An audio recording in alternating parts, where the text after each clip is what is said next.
Si tu es une personne ambitieuse, tu es dans la bonne vidéo. Bienvenue à toi dans ce troisième épisode de 30 jours pour partir à la conquête de sa vie. Je te présente chaque jour du mois de février 2024 une thématique différente pour que tu puisses améliorer ton quotidien, développer ta confiance, bref, te prendre en main. Si tu regardes ce contenu quelques mois ou quelques années après sa sortie, pas de panique, il est totalement intemporel. Aujourd'hui, c'est donc le troisième épisode, après avoir évoqué hier la définition d'objectifs clairs. Si tu n'es pas à l'aise avec le sujet, je t'invite à regarder la vidéo d'hier. J'ai tenu à créer ce format pour te donner l'opportunité d'avoir 30 contenus complémentaires qui puissent vraiment changer les choses pour toi. Si tu ne veux pas manquer les prochains épisodes, je t'invite donc à t'abonner ici et à activer la cloche.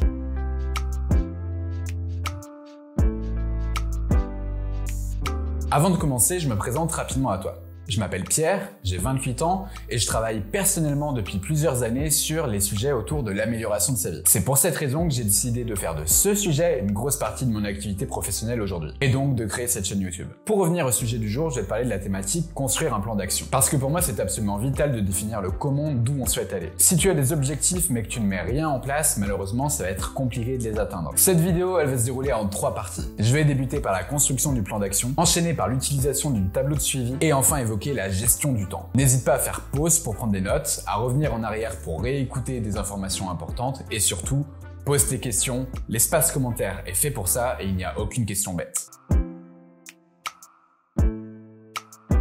La première phase passe donc par la construction d'un plan d'action. Pour construire ce plan, tu vas avoir besoin d'un objectif clairement défini. C'était la thématique de la vidéo d'hier, mais pour rappel, de manière très rapide, c'est définir le pourquoi, le quand et donc le comment. Le comment qui correspond à ce plan d'action. Un objectif est donc pour moi indissociable de son plan d'action et l'inverse est vrai également. Un objectif sans plan d'action sera atteignable bien moins facilement. À l'inverse, faire un plan d'action sans avoir de but à atteindre, ça n'a franchement pas de sens non plus. Avant de construire ton plan d'action, tu dois définir les leviers que tu dois actionner. Je vais reprendre l'exemple que j'ai pris dans la vidéo d'hier. Je veux réaliser un marathon en février 2026. Cet objectif implique que tu vas devoir travailler ta condition physique et ta condition psychologique. Ce sont ici 2 leviers importants. Si toi tu as un objectif mais que tu n'as aucune idée des leviers à activer, je t'invite vraiment à te renseigner avant. Et dans ce cas-là, la première étape de ton plan d'action sera « Je veux apprendre les compétences nécessaires pour atteindre mon objectif ». Pour l'objectif réaliser un marathon en février 2026, tu pourrais donc réaliser le plan d'action suivant. Évidemment, c'est un exemple fictif qui n'est pas précis. Le premier point pourrait être d'évaluer son niveau de course à pied actuel avec 3 courses tests. Le second point pourrait être l'évaluation de ton physique pour savoir s'il correspond à une norme sportive qui faciliterait ta préparation pour le marathon. À partir de ce moment-là, les 2 premiers points du plan d'action vont t'apporter des réponses. Admettons que tu as couru 10 km facilement, mais que les 15 ont été très compliqués. Et admettons aussi que ton IMC est compris entre 18 et 25, tu pourrais ainsi continuer le plan d'action de la manière suivante. Créer un planning de course à pied avec des objectifs progressifs par trimestre. Dans cette partie, tu peux donc définir des sous-objectifs. Des sous-objectifs de distance à atteindre tous les 3 mois. Avoir des sous-objectifs, pour moi, c'est ultra important. Le point 4 de ton plan d'action pourrait être avoir une alimentation qui corresponde à ma préparation pour atteindre mes objectifs 3 mois, par exemple, avant le marathon. Encore une fois, je dis n'importe quoi, mais tu comprends l'idée. Une chose importante que je souhaite ajouter. Un plan d'action, c'est évolutif. Surtout si ton objectif prend du temps. C'est normal de s'adapter. Autre chose, pour être certain que ton plan d'action corresponde bien à ton besoin, pose-toi la question suivante, qui est très simple. Est-ce que cet aspect peut m'aider concrètement à atteindre mon objectif? Si la réponse est un oui clair, cela veut dire que tu construis probablement de la bonne manière ton plan d'action.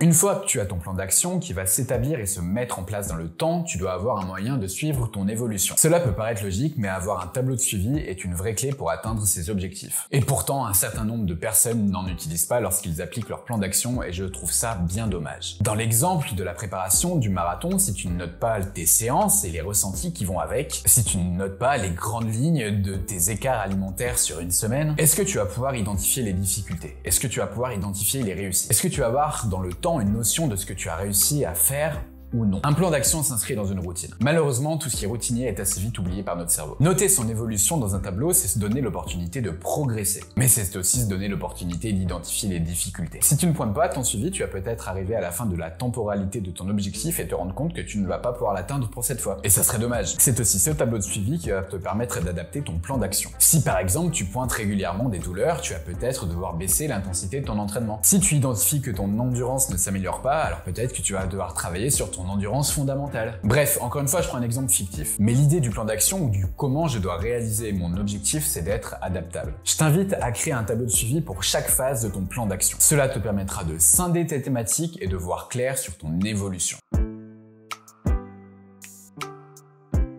La troisième chose importante, de mon point de vue, c'est la gestion du temps. Le contenu de ton plan d'action doit être applicable dans une semaine. C'est pour cette raison que tu dois quantifier chaque point de ton plan d'action. Le plan d'action, c'est donc aussi un planning, un agenda. Si tu ne sais pas exactement combien de temps va te prendre chaque tâche, ce qui risque d'être souvent le cas, je t'invite à prévoir plus que ce que tu estimes, même beaucoup plus. Ça va particulièrement être vrai lorsque tu as des périodes d'apprentissage dans ton plan d'action. C'est aussi le cas lorsque tu utilises de nouvelles compétences. Alors, tu vas me dire, Pierre, pourquoi prévoir plus? Tout simplement pour que tu ne te retrouves pas submergé par une quantité de travail qui serait irréaliste. Avoir une mauvaise gestion du temps dans son plan d'action mène souvent à l'échec et au découragement. Après, si le temps pour réaliser un objectif que tu as prévu initialement n'est pas suffisant, pas de panique. Je t'invite simplement à adapter ton plan d'action et à repousser les échéances. Et si tu veux vraiment atteindre ton objectif en temps et en heure, tu peux aussi ajouter des tâches dans ta semaine. Mais attention, là ça va te demander une grosse charge mentale. Et en plus, ce n'est pas possible dans toutes les situations. Le temps, c'est un ennemi si on l'ignore, mais il peut devenir un vrai allié si on le prend en compte. Au fur et à mesure de mes plans d'action, j'ai appris à mieux jauger le temps que peut me prendre telle ou telle tâche. Il ne faut surtout pas sous-estimer l'expérience. Ainsi, la plupart du temps, je me retrouve avec un planning cohérent, réaliste, qui peut laisser la place à l'imprévu. Je ne suis absolument pas en flux tendu et ça c'est cool. Comme je viens de te le dire, l'expérience est utile. Mais si tu commences par définir ton plan d'action ne serait-ce qu'avec des fourchettes,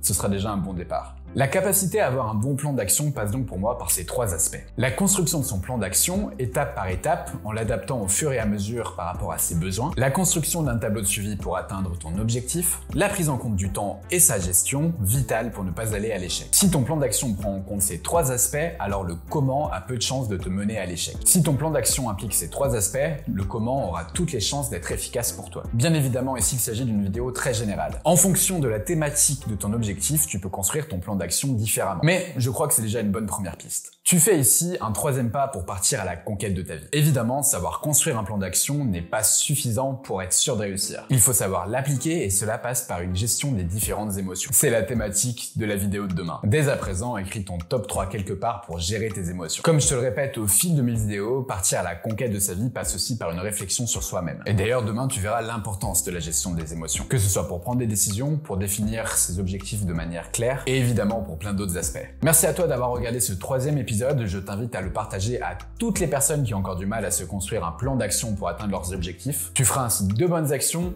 une pour moi pour m'aider à développer la chaîne et une pour la personne à qui tu tiens. Kiffe ta progression avec ton plan d'action. C'était Pierre de la chaîne En Forme. Je te dis à demain.